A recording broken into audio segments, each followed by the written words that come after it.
तर डिफेन्समधील सूत्रांनुसार भारतीय वायुसेनेने एलओसी न ओलांडता थेट दहशतवादी ठिकाणांना लक्ष्य केलेलं आहे। या कारवाईमध्ये राफेल, सुखोई 30, MKI आणि मिराज 2000 यांसारख्या अगदी आधुनिक फायटर जेट्सचा वापर करण्यात आलेला आहे। यानंतर पाकिस्तानमधील एअरबेस आणि अन्य सैनिकी ठिकाणांवरती हल्ला करण्यासाठी या विमानांचा वापर करण्यात आला आहे। दरम्यान भारताने पाकव्याप्त काश्मीरमधील दहशतवाद्यांचे अनेक अड्डे जे आहेत ते उद्ध्वस्त केलेले आहेत। दहशतवाद्यांच्या ठिकाणांना लक्ष्य करण्यासाठी ऑपरेशन सिंदूर अंतर्गत स्पाइस 2000 आणि स्काल्प मिसाईलचा वापर करण्यात आलाय। अगदी अचूक हल्ला आणि दीर्घ पल्ला यासाठी क्षेपणास्त्र ओळखली जातात। तसंच बंकर उद्ध्वस्त करण्यासाठी क्षेपणास्त्र योग्य मानली जातात।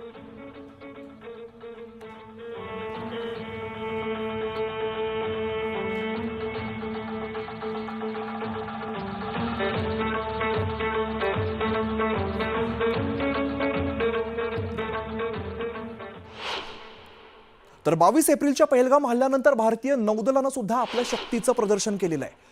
भारतीय नौदलानं विमानवाहू जहाज, पाणबुडी, फ्रिगेट अशी जहाजं अरबी समुद्रामध्ये तैनात केलेली होती। हल्ल्यानंतर नौदलानं सराव करत आपल्या सामर्थ्याचं दर्शन पाकिस्तानला घडवलेलं होतं। यामुळेच पाकिस्तानी नौदल हे हादरून गेलं आणि पाक हवाई दलाला सुद्धा जास्त मोठी कोणतीही कारवाई करता आलेली नाहीये। अखेर भारताच्या या सामर्थ्यापुढे कच खाऊन पाकिस्तानला शस्त्रसंधीसाठी गुडघे टेकावे लागले। The aftermath of the cowardly attacks on innocent tourists at Pahalgam in Jammu and Kashmir by Pakistani-sponsored terrorists on 22nd April, the Indian Navy's Carrier Battle Group, surface forces, submarines and aviation assets were immediately deployed at sea with full combat readiness in concert with the Joint Operation Plan of the Indian Defence Forces. आपण बघतोय सगळ्या तणावाच्या काळामध्ये खरं तर army, navy आणि air force तर होतच, मात्र भारत-पाक युद्धादरम्यान इस्रोनं सुद्धा अतिशय महत्त्वाची भूमिका बजावलेली आहे। इस्रोचे 10 उपग्रह 24 तास पाकिस्तानवरती लक्ष ठेवून होते, अशी माहिती इस्रोचे अध्यक्ष व्ही नारायणन यांनी दिलेली आहे। देशातील नागरिकांच्या सुरक्षेची खात्री करण्याच्या धोरणात्मक उद्देशांमुळे किमान 10 उपग्रह हे 24 तास सतत कार्यरत आहेत आणि असं त्यांनी सांगितलं। दरम्यान आपल्याला आपल्या 7000 किलोमीटरच्या किनारपट्टीचं निरीक्षण करावं लागेल। आपल्याला संपूर्ण उत्तरेकडील भागावरती सतत लक्ष ठेवावं लागतंय।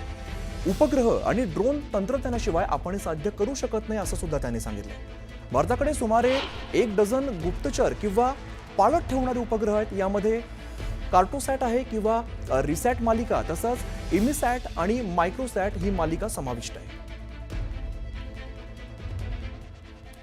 तर पाकिस्तानला स्पष्टपणे पाठिंबा देणाऱ्या तुर्कस्तान विरोधात भारतीयांमध्ये संतापाची लाट उसळलेली आहे। मुंबई विमानतळावरती शिवसेनेच्या शिष्टमंडळाने चीफ एअरपोर्ट ऑफिसर विष्णू झा यांची भेट घेतली आणि या भेटीमध्ये विमानतळावरील ग्राउंड हँडलिंग तुर्की कंपनीला ताब्यात घेण्याची मागणी केलेली आहे। तुर्कस्तानच्या या कंपनीकडून सर्व अधिकार काढण्याची मागणी शिवसेनेकडून करण्यात आली। मी पत्र मोदी साहेबांना देणार आहे, मुख्यमंत्री देवेंद्रजींना देणार आहे, एकनाथ शिंदे साहेबांना तर लिस्टच देणार आहे। शिंदे साहेबांच्या नेतृत्वाखाली मुंबईत एकही टर्कीची कंपनी मी चालू देणार नाही। तर इकडे मुख्यमंत्री देवेंद्र फडणवीसांनी आज राज्यातील सुरक्षेसंदर्भात आढावा घेतलेला आहे। लष्करी आणि प्रशासकीय अधिकाऱ्यांसोबत नागरी सुरक्षा आढावा बैठक पार पडलेली आहे। या बैठकीला लष्कर, नौदल, वायुदल, कोस्टगार्डचे प्रतिनिधी उपस्थित होते। दरम्यान राज्यातील सुरक्षा व्यवस्थेचा आढावा घेत सर्वांनी अधिक समन्वयाने काम करण्यावरती भर देण्यात आल्याचे बैठक झाल्यानंतर मुख्यमंत्र्यांनी सांगितलेलं आहे। याचबरोबर मुंबईमध्ये काय खबरदारी घ्यावी यावर सुद्धा चर्चा झाल्याची माहिती मुख्यमंत्र्यांनी दिली। मुंबई ही देशाची आर्थिक राजधानी असल्यामुळे ती अतिशय वल्नरेबल आहे। त्या दृष्टीनं काय खबरदारी घेतली पाहिजे आणि या दृष्टीनं कसं कोऑर्डिनेशन असलं पाहिजे याकरता आजची बैठक आम्ही केलेली आहे। अतिशय चांगलं कोऑर्डिनेशन आम्ही त्या ठिकाणी केलेलं आहे। जे काही कन्सर्न्स आहेत ते सेना अधिकाऱ्यांकडून आम्ही समजून घेतलेले आहेत।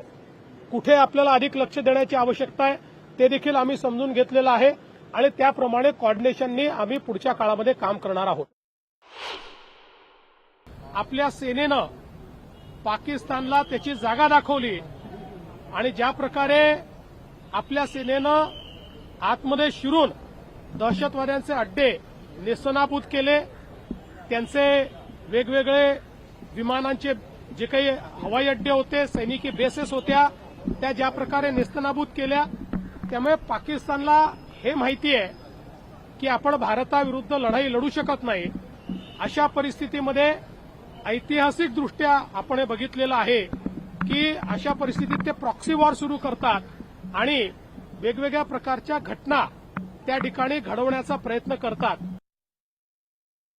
यानंतर आणखीन एक मोठी बातमी समोर येते ती म्हणजे भारतातील सर्व विमानतळावरील जी सेवा आहे ती आता पूर्ववत करण्यात आली आहे.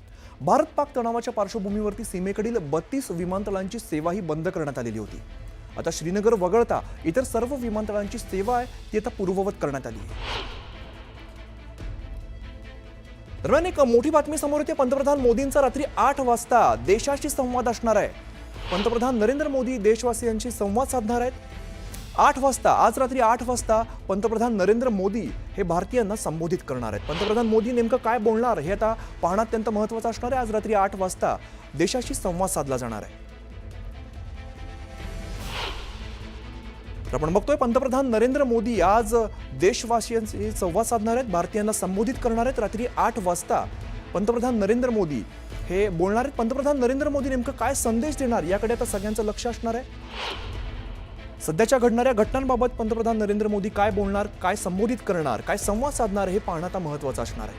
आज रात्री 8 वाजता पंतप्रधान नरेंद्र मोदी हे भारतीयांशी संवाद साधणार आहेत. पंतप्रधान मोदी नेमकं काय बोलणार हे पाहणं आता महत्त्वाचं असणार आहे. पाकिस्तानला आपण चांगलाच धडा शिकवलेला आणि यानंतर दहशतवादी कारवायांविरोधात भारत लढत राहणार असं आपण याआधी सुद्धा स्पष्ट केलं. या संदर्भात पंतप्रधान नेमकं काय बोलणार, भारत पाक संघर्ष झाला या दरम्यान पाकिस्तानला आपण गुडघ्यावर बसवलं या संदर्भात पंतप्रधान मोदी काय बोलणार हे पाहणं महत्त्वाचं असणार आहे. आज 8 वाजता पंतप्रधान नरेंद्र मोदी हे देशाशी संवाद साधणार आहेत. त्यामुळे अतिशय महत्त्वाची घडामोड म्हणावी लागेल. पंतप्रधान नरेंद्र मोदी आज रात्री 8 वाजता देशाशी संवाद साधणार आहेत. भारत पाकिस्तान संघर्षादरम्यान मोदी काय बोलणार हे पाहणं महत्त्वाचं असणार आहे. पंतप्रधान काय संबोधित करणार याकडे सगळ्या जगाचं खरं तर लक्ष असणार आहे. प्रशांत रामदास आमचे प्रतिनिधी अधिकची माहिती देत आहेत. प्रशांत, आपण बघतोय पंतप्रधान मोदी आज 8 वाजता संवाद साधणार आहे.